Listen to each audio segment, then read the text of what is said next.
Meeting to order.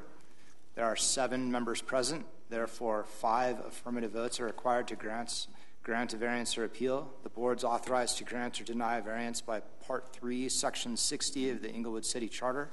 Anyone aggrieved by a decision rendered by this board may appeal that decision to a court of record. However, such appeal must be made within 30 days of the board's decision. The variance is effective at the end of the appeal period. Building permits for construction associated with an approved variance will not be issued until the appeal period is ended. Building permits must be obtained and construction begun within 180 days of the variance's effective date. We'll open the public hearing for each case one at a time. Staff will give us an overview. The applicant will have a chance to come forward and add any additional information. Anyone present who wishes to speak for or against will have an opportunity. We'll check back with staff in case we have any other questions for them, and we'll close the public hearing. Then the board will discuss and vote. Ms. Fenton, will you please take roll? Mr. Friesen? Present. Ms. Flynn? Present. Ms. Schmitz? Here. Mr. Kidd? Here. Mr. Taylor? Here. Ms. Purdy? Here. Chair Friesen? Present. We'll open the public hearing for case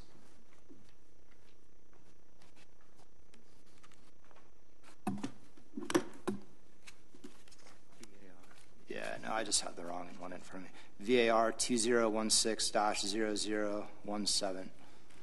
Are you giving us the overview, Mr. Brooke? Please raise your right hand. Do you swear or affirm that the details of perjury, legal counsel,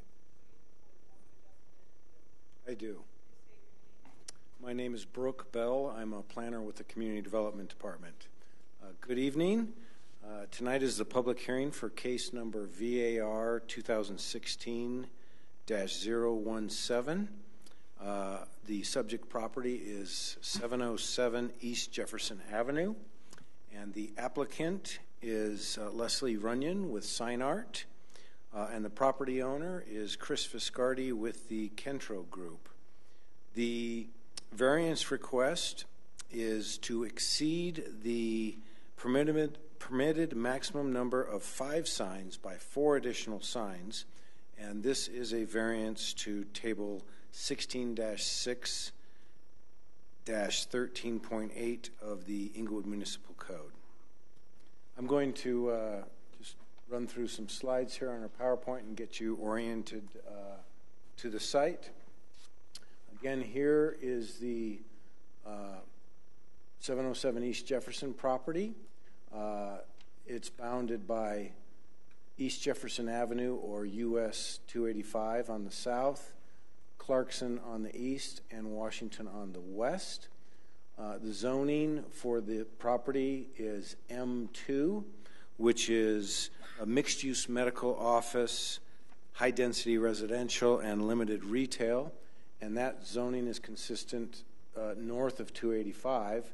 South of 285 is an M1 zoning, which is essentially the same but does not allow retail.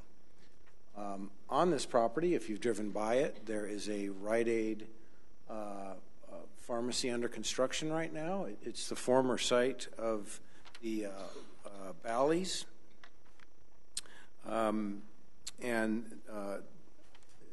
That building was torn down. You see the vacant site here. And as I mentioned, the new building is under construction.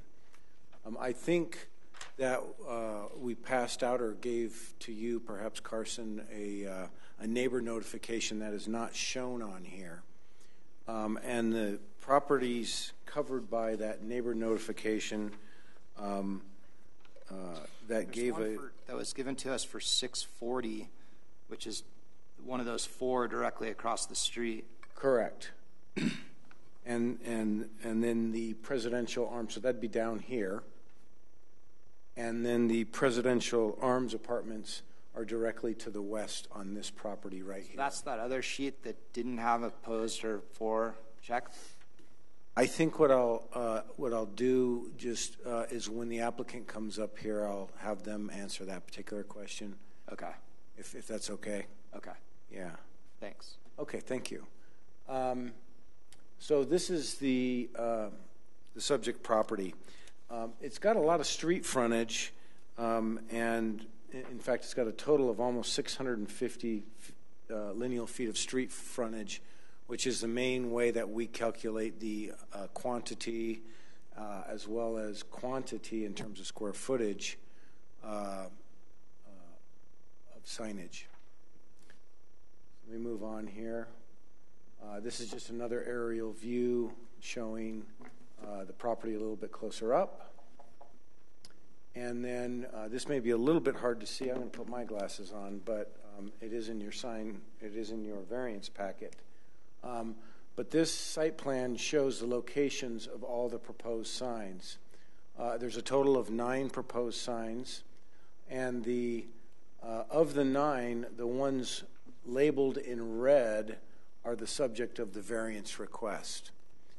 You can see here again we've got 285 to the south, Clarkson to the east, and Washington to the west. You'll also see on the building these little red markings are signs, and those correspond with the drawings that are going to follow here. So on this first drawing, this is really looking at sort of the corner of the building. I'm sorry, this right here where it says pharmacy up above.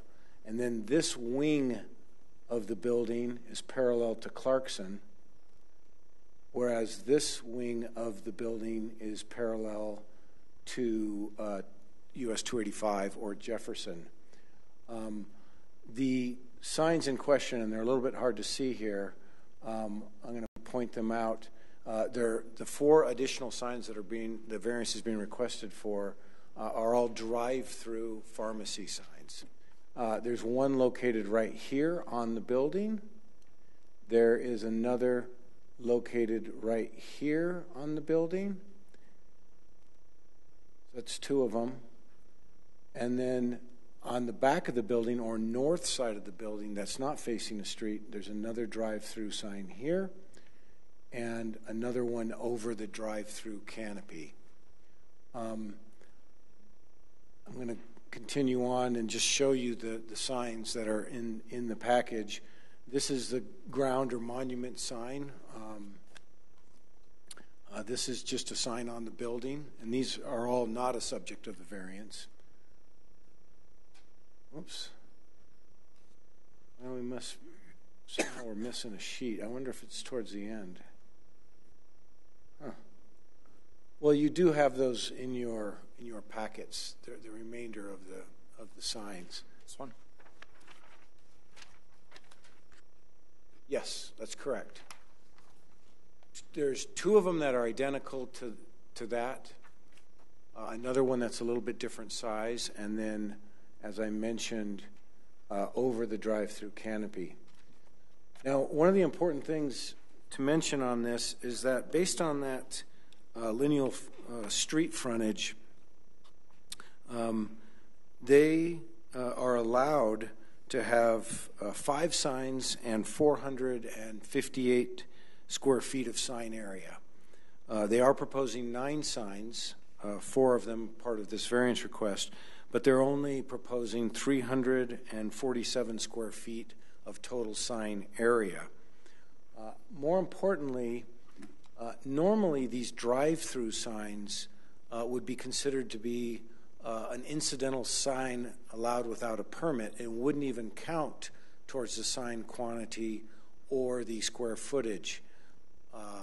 Normally they would not be counted, but that would be provided that they are less than 6 square feet in area each and less than 6 feet high off the ground. These are obviously, they're more than 6 square feet, not by much, but they're more than 6 square feet, and they're more than 6 feet off the ground. And therefore, they count towards the sign quantity and sign area.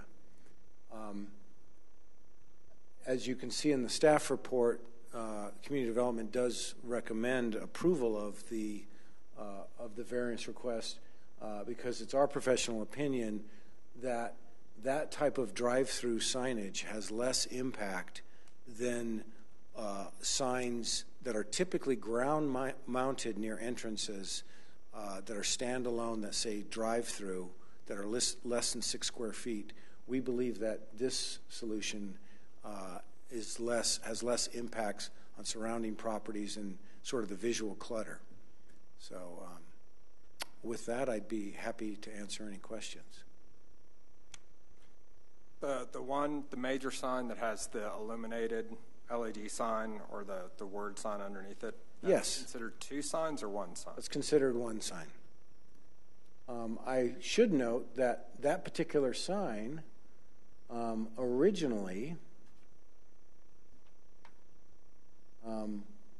Rite Aid wanted to locate it right here, which gives them the best visibility, but our sign code actually requires that that sign be at least 100 feet from any residential property. And as you can see, this was that Presidential Arms apartment, so that sign has been moved to the east to clear that 100-foot buffer.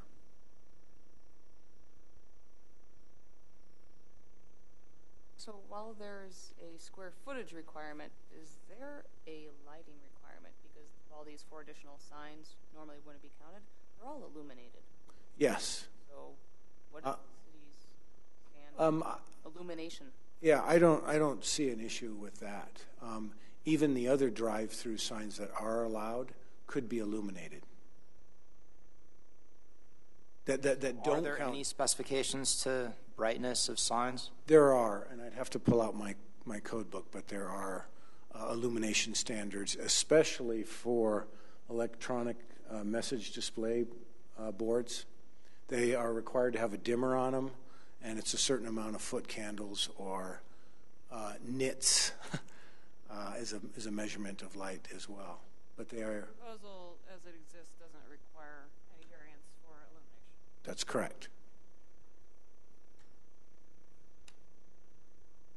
On that sign, do both parts of it count towards the total square footage? Yes. Any other questions for staff at this point? I have a quick question.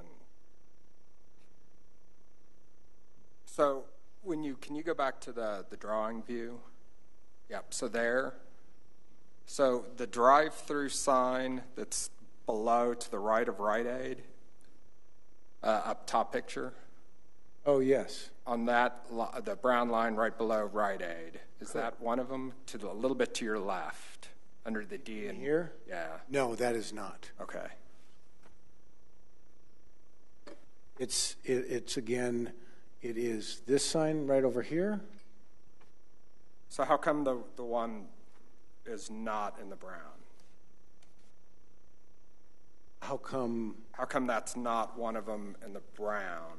We just counted that as regular signage. Okay, that's yeah, we just counted That's that. one of the 9? Yeah, that whole panel is one of the 9. I see. That whole panel. It's a curved panel, so it's all one sign. Let me show you in a different view.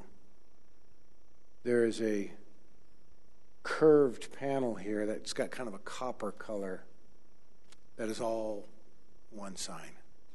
So, can you go back to this one again? Sure.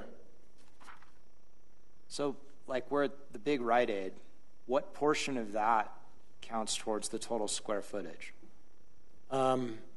So if we were to sort of number these signs, and I believe they are numbered on here, this counts as a sign.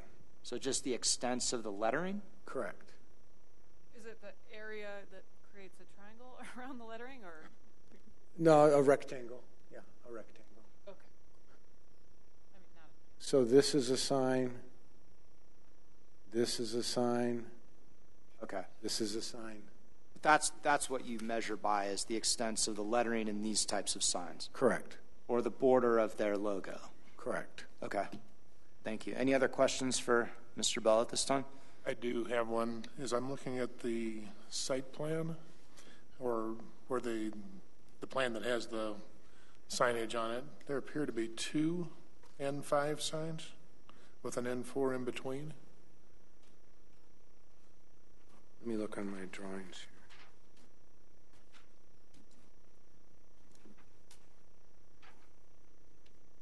Basically at that curved area. Yeah,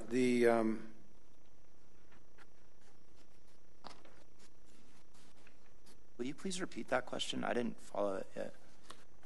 If I'm looking at the site plan on the right side, you go from the top down, there's an N7 in red, then an N2, N5, an N4, and then another N5.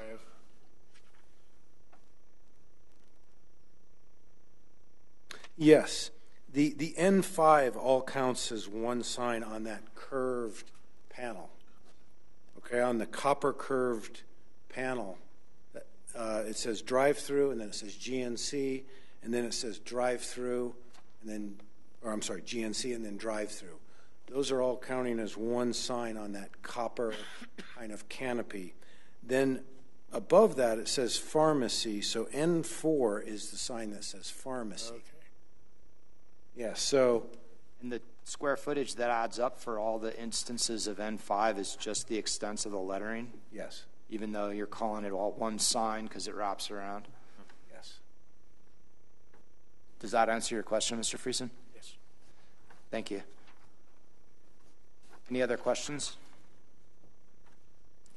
Thank you, Mr. Bell. Sorry Thank for you. calling you Mr. Britt. No problem.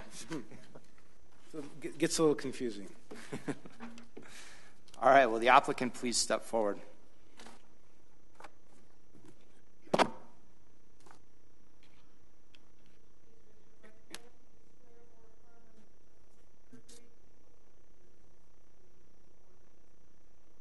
I do.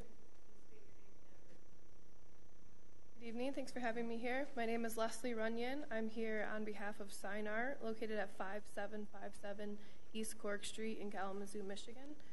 A lot of what I had prepared for you, Brooke already covered. Just wanted to point out that since this drive-through entrance is on the rear or the north elevation, we feel that it's necessary to have these additional signs to allow motorists to navigate safely into the development. Because of the residential properties to the south and the west, any ground directional signs would be difficult to see. And we feel that these, being at a higher level and with the specific size and directional arrows, that they will make the signs more legible and visible so that motorists can navigate safely into development. And I do have some photos, because I know at this size scale, those photos are a little difficult to see. I do have some photos of a project where we just did these same letters. If you guys are interested in seeing those, just to know see what you're looking at. Does anyone? Yeah. All right. Can you leave them with us because we need to keep it as part of the record? Sure. Okay.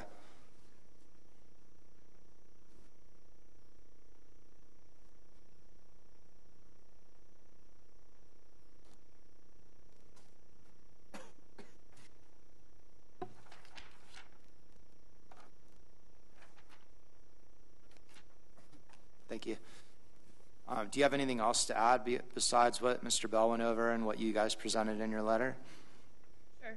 I just wanted to just reinforce that we feel that this variance, if it was approved, that it would not weaken the general purpose of this title nor the regulations prescribed for the district in which the sign is located, given that the total square footage is only 75% of the allowable sign area.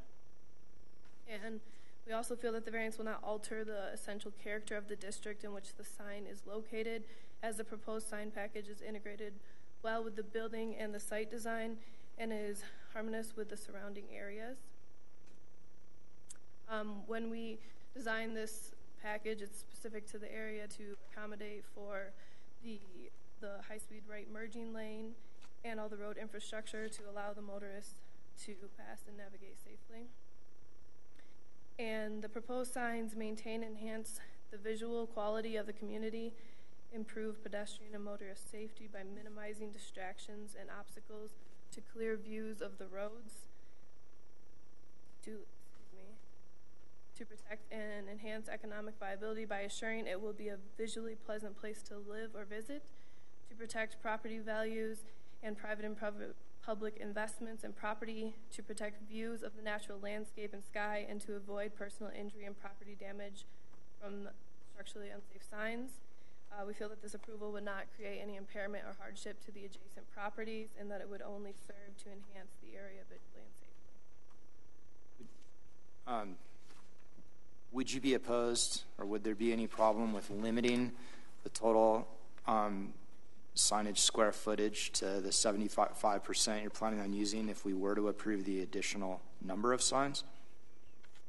So that in addition to getting the number, you couldn't like go and add a bunch more square footage to what you proposed. So you're saying at our 347 feet, there's no chance of adding more?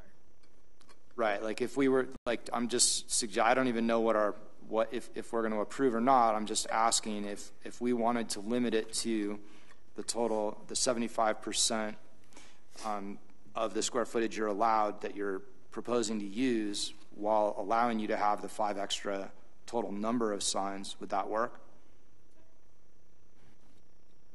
Any questions for the applicant? I have a question. I don't know if you can help or go back.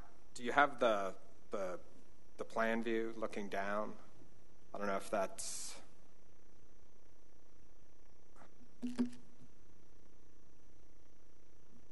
Yep, so there by the drive-through, you have N9, and then on the opposite side of N9 there's a red bar. Is that a sign, or is that just a typo?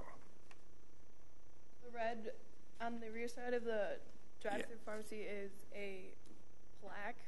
It's about a 3-foot plaque saying "Do not enter." Okay.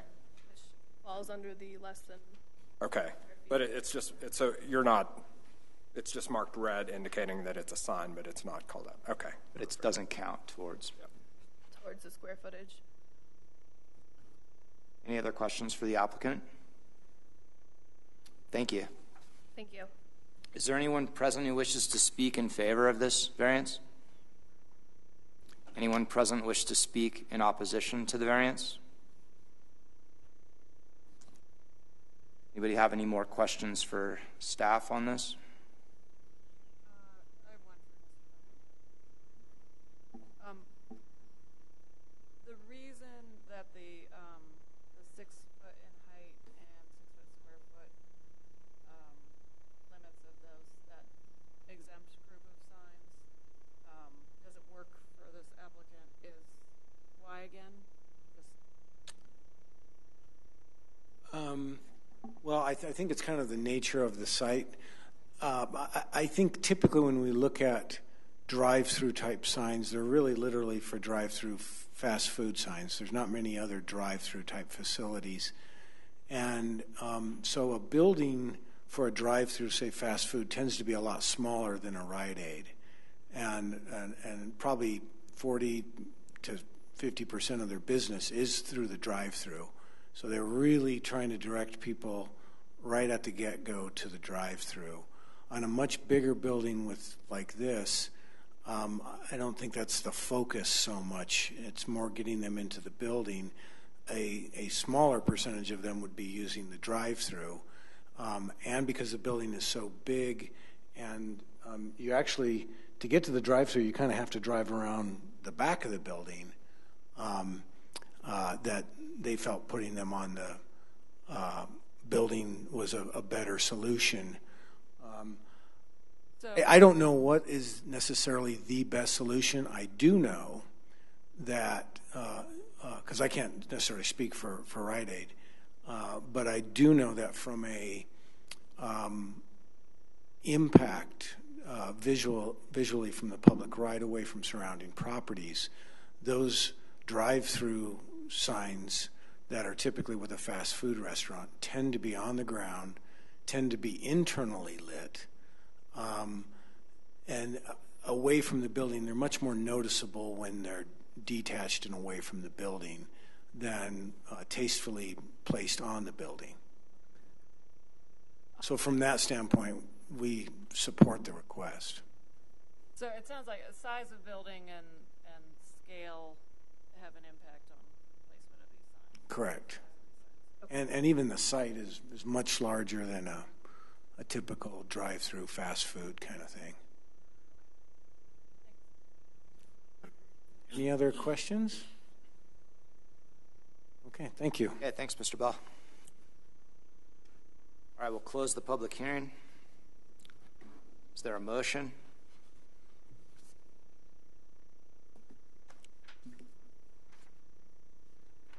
I'd move to approve. Real quick, do we want to limit? Because now would be the time to limit the motion, if we're interested in doing that. We have a straight motion, and then have a Discussion and modification, possibly. Yeah, so I'd move to approve case number VAR2016-017, 707 East Jefferson Avenue, for the 9 signs and the 347 square foot stated here. I'll second. So like I asked the applicant, I think, I suggest maybe we do modify it to limit it to the 75% they're asking for of the total square footage. would that be? Is there any reason? Talk it out and see if we're headed in the right direction here. Condition. So it would be the existing motion, comma, conditional upon limitation of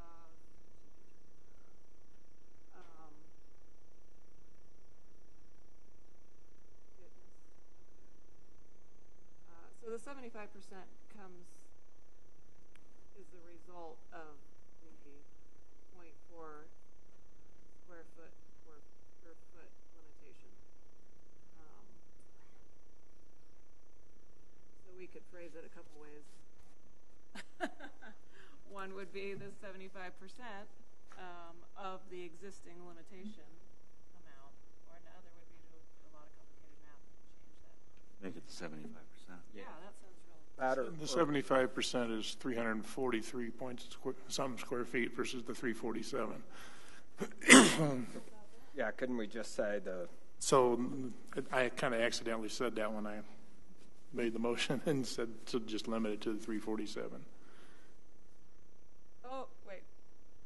I'm confused. Well, in my thinking, when I did it, I said limiting it to 347 total square feet.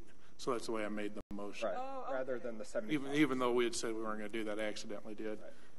Oh, okay. So we have on the table a motion that already incorporates that. Correct. Condition. Based upon their application. Right. Moving the ball forward, Mr. Friesen. Very good. And that's been seconded. Correct. All right, so any discussion? So what just to make it clear to everyone on the board, it's the suggested motion with the limitation of the total sign square footage being 347 square feet. Right, Mr. Friesen? Correct. Any other thoughts? Okay, let's vote.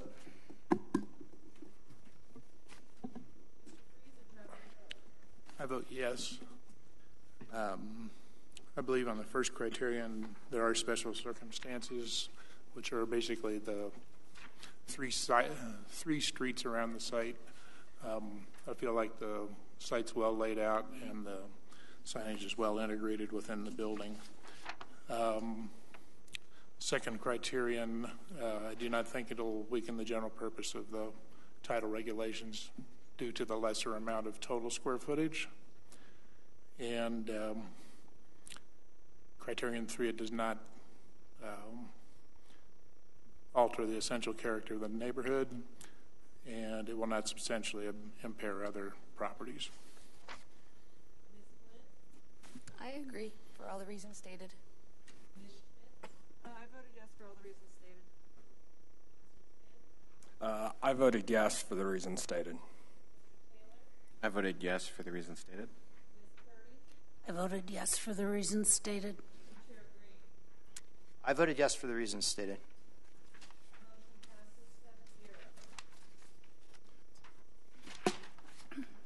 Okay, we'll open the public hearing for case VAR 2016-0018.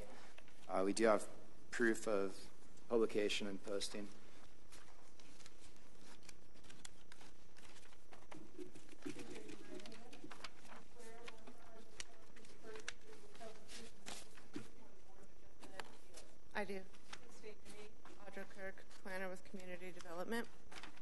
Kirk. Good morning. Thank God. Good evening. Tonight before you is case variance 2016-018. There's actually a typo on this, and I apologize. I did not catch that. The addresses are 3475 South Emerson Street and 851 East Hampden Avenue. They are both in the medical district. The address again was? 3475 South Emerson Street. Okay. And 851 East Hampden Avenue. The applicant is RTA Architects, and the property owner is Craig Hospital. They're requesting to eliminate the required leasable ground floor commercial space by a reduction of the minimum depth of 20 feet to 0 feet and a reduction of the minimum 75% building width to 0%. Actually, let's see.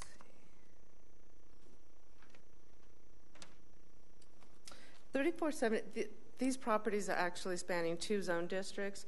3475 is in the M1 zone district, and 851 East Hampton is in the M2 zone district. The requirement of the required leasable ground floor commercial space is a requirement in both the M1 and the M2 zone districts. All surrounding properties are either M1 or M2.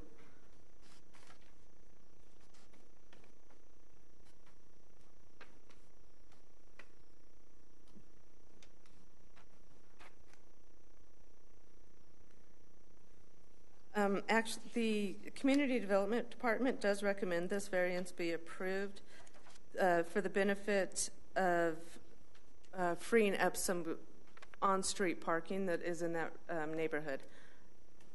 So actually, I don't really have too much else to say on this one. Do you guys have any questions for me? So the structure, is there going to be a structure, or is it just Yes, I'm sorry, it's a parking structure. multiple story, or? Yes, I believe it'll be 4 stories, and that's something the applicant can tell you in specific. Sure. I was curious why there's the 2 parts of the variance, and I could be missing something. But is it necessary to reduce the minimum depth if we're just saying no retail required? You probably could say just eliminate the required leasable ground floor. But right now our requirement is that it has to be 20 feet in depth. So we're doing the requirement to reduce that to 0. And it also has to span 75% of the building width that fronts along Hampden Avenue. And so we're requesting that the 75% goes to 0. We are basically reducing the both of them to 0. Oh, okay, you're doing. Yeah, we're doing this and this. Okay, all right, thanks.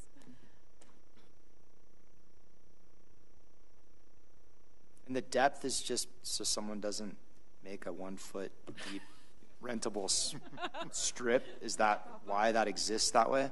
The 20 feet? Yeah. I don't know where the 20 foot comes in to play. Or a little cart. Okay. What is it? You don't have a little kiosk or like a cart.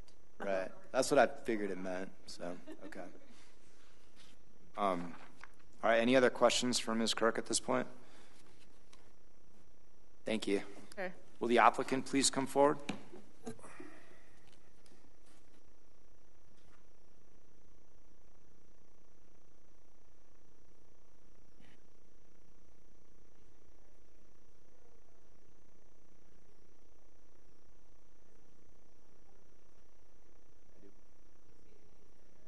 Mike Fordyce, President and CEO, Craig Hospital. I'd like to kind of cover 2 parts of it. You've got a lot of information in front of you. You're supposed to state your address to you. Oh, 3425 South Clarkson. Thank you. You're welcome. So there's basically 2 parts of our rationale here. First, I should really talk about our mission. And at Craig Hospital, we really focus on caring for people with catastrophic brain and spinal cord injuries. Half of our patients come from outside the state of Colorado. And we just completed an $88 million expansion remodel because of our growth. To give you some example of our growth, our inpatient volume currently is, we're locked in at 92 beds. Today, we don't have an empty bed. That's how busy we are at that hospital. Our outpatient business has grown by 25% over the last 3 years. We also have opened up a peak wellness center on the northeast corner of the building that serves inpatients and outpatients, but now we've opened it up for the broader disabled community of Denver, and we have about 140 community members that have access to go in and work out and stay healthy. Our employee population over the last 5 years, full-time equivalents has gone from about 575 to just shy of 1,000. So we have a parking problem, and when I say we have a problem, the community also has a problem. So we are desperate for parking. We knew we were going to need parking when we started the expansion. The only place I can put a parking deck is the lot that we own that's been identified. We're basically, our analysis shows that we're about, on a daily basis, somewhere between 250 and 300 spots that we're short of. So that means that those cars are going out into the street. And we would like to be good community members. We've always tried to be a good community member. We'd like to build this parking deck, which leads us to the commercial requirement. A couple of things. That's not our mission. We really don't know how to run commercial business. We do what we do. Secondly, if you're familiar with that space, there's very little foot traffic. It's at a very busy intersection. There is no parking anywhere other than people spilling out on the Emerson Street if we did have a commercial business there. And the last part of that is that if I was required to put some sort of retail space and try to manage it, it would add about $800,000 to the cost of my parking deck. So hence, that's why we're coming before you. We appreciate you taking the time. We feel it's pretty straightforward, but we understand there's a process, so I'd be glad. Just to be clear, we're limited by the criteria that you were told about, and we can't really modify zoning. We can offer variances to code if we can justify those criteria. I wondered why is it not an option, and I'd have to check the code myself, to go up on either of your existing parking garages? We could go up on our current parking garage, which is on the south corner. The problem with doing that, we're 300 spots short now. By code, by legislation or regulation, if I were going to put decks on top, another 2 decks on top of that, I couldn't park in the deck, which means now my 300 problem goes to about 750 cars. I don't think I followed that. So why would you not, when you say you can't park on the deck, what is that? If you're building on top of that, laying concrete, you can't park cars underneath it. Oh, you mean while it's being built? I see. Yeah. During construction. During construction, which means it just exacerbates the problem. Sure. Any other questions for the applicant? Is there a reason that you're not even going taller with this building? One is cost. 2 is that we estimated we're 250 to 300 spaces shy. We are full, so we've already grown as far as we can grow. We can only have 92 beds. That's by federal regulation. We're licensed for 92. So the chances of us expanding greatly is pretty limited. So we took the 300 and we added, I think we went to 450? About 450 total. So we think we've got enough in there to grow over time.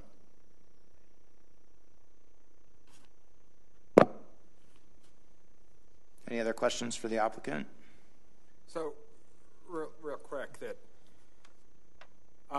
this is going to be a public parking lot, much like the other parking lots for the hospital on Hampden?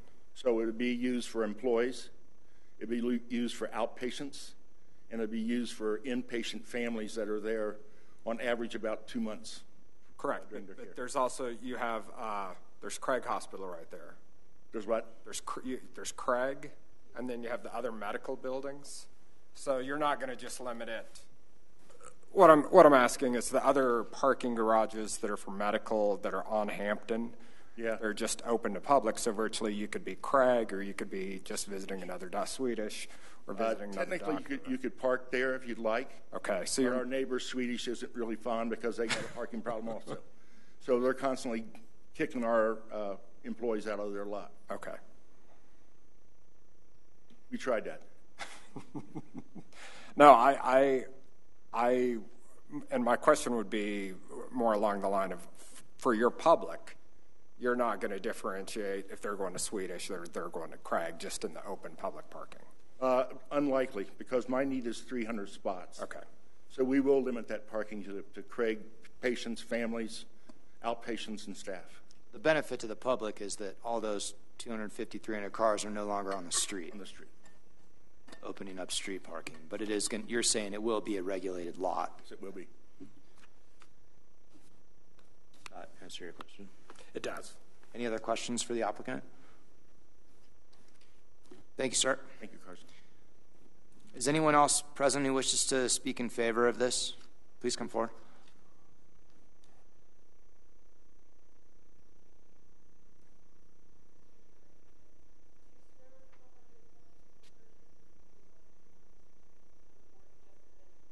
I do. Paul Rue, 5335 Rawhide Lane in Colorado Springs, Colorado. I'm an associate principal with RTA Architects. And I just want to, you had a comment that, based on the criteria is how you evaluate things. I feel like we did a pretty good job evaluating this and doing our justification. And if you'd like, I can kind of hit some of those highlights. Well, I mean, we received your letter and have read that. I mean, did you have anything to add beyond what you'd already presented in writing? I think just a couple of things. I think that one of the items is that obviously the structured parking is going to significantly alleviate the on-street parking, as we mentioned before. But another consideration is that we don't feel that the leasable space here is viable in this district. It's based on the comments that Mike made, that there isn't a lot of public activity or pedestrian traffic at the destination. Craig Hospital and both Swedish are destinations via vehicular traffic. That's how you get to Craig, especially if you're that 60% or so folks are coming from out of state. They certainly do have around 40 or 50% here in Colorado, but they're not like in the city of Englewood. So they're all driving to see their patients and staff. Okay. Thank you. Does anyone have any questions for him? Thank you, sir. Anyone else present wish to speak in favor of the variance? Anyone present wish to speak in opposition to the variance? Any other questions for Ms. Kurt? All right, close the public hearing. Is there a motion? I move that case VAR 2016-018, which is 3475 South Emerson Street and 851 East Hampden Avenue, be granted a variance to eliminate the required leasable ground floor commercial space by a reduction of the minimum depth of 20 feet to 0 feet and a reduction of the minimum 75% building width to 0%. Is there a second? I'll second. Seems pretty reasonable. I agree, like pedestrian traffic wise, and it doesn't really make sense to make a hospital, which is the primary use of that area, have to build and maintain commercial leasable space. And it seems like fits. I mean, it's unique in that they need the parking, and there's not a lot of options to add it, and it's going to benefit the parking. Yeah, the parking problem in the area. And if we have more commercial space, that's going to result in more parking needed. Right. So I think it's a little bit unwarranted to make them have commercial space. I think the first criteria, which is always kind of the stumbling block, is met based on the location and the surroundings of this lot, and it's right. It's unique in that it's all hospital and medical buildings right there, and parking garages already. I mean, I tend to agree with you. That's what I'd circled here too. have a little bit of heartburn with just the way it's zoned anyway in that area. I mean, that area needs to have this little zoning piece changed. But I still feel like we can approve this because of that, because of the surroundings. It just doesn't justify it. I agree. The parking Right. is really bad down there. I just was there yesterday, and it's really very difficult to find a place to park anywhere. Oh yeah, it's way more difficult than it used to be. And it is unique in that this is its own site, but it is accessory to the hospital. I mean, I think that's something that we can justify as part of the uniqueness of it. And the surrounding neighborhoods are bothered by parking from the hospitals anyhow. They can't park their own vehicles Right. at their houses. Any other discussion? Okay, let's vote. I vote yes. I think the first criterion was the one I was most worried about, and I think because of location and surroundings and what's going on there, they meet that criteria. Second criteria, I think the intent to secure public health and safety is well met with this anyway. It's not permanently going to impair anybody else, and on the fourth criterion, it's not self-imposed. They are asking for this in advance. I voted yes. I voted yes for the reasons stated. I voted yes for the reasons stated. I voted yes for the reasons stated. I voted yes for the same reasons. I voted yes for the reasons stated by Mr. Friesen.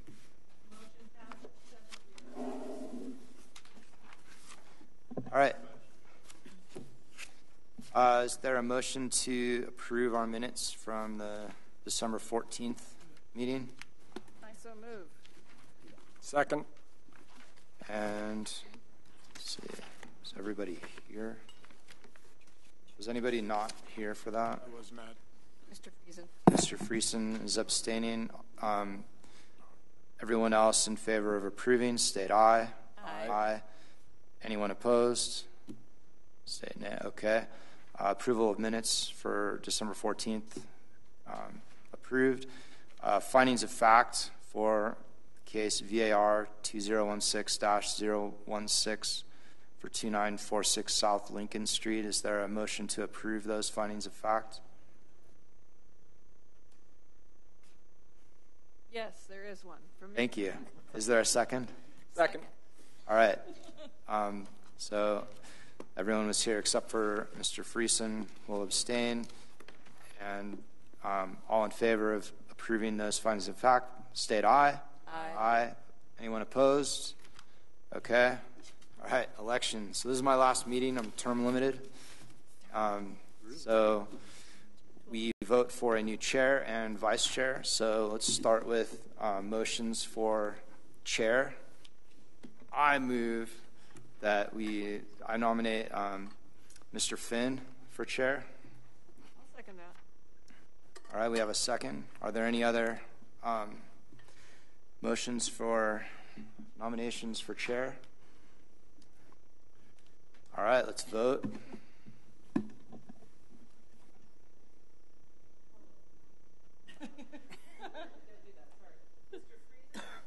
I vote no. No, I'm kidding. I vote yes. Okay, Mr. Friesen, yes. Ms. Flynn? I voted yes. I voted yes. I will accept. Do I get a vote? I voted yes. I voted yes. You know the pain. I voted yes. Congratulations. No. This.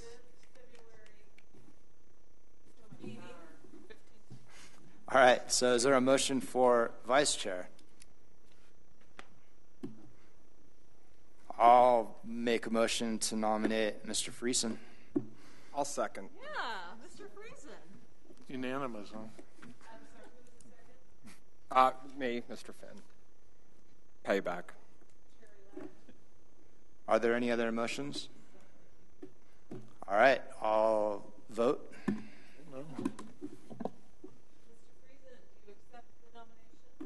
I guess, yes. I voted yes for all the reasons stated. I voted yes for all those same reasons. I voted yes. I voted yes. I voted yes. I voted yes. All right, congratulations, Mr. Finn and Mr. Friesen. Also, I want to thank Chairman Green Carson for doing such an awesome job. It's a shame that he is not going to be with us anymore. I'm going to go. Thanks, I appreciate it. You gonna come visit every month? All right. Nobody drinking down at Blondie's. Right. Do you have anything for us, Ms. Kurt? I do. There's two things. The first is The day after Valentine's Day? Industrial, huh? Romantic.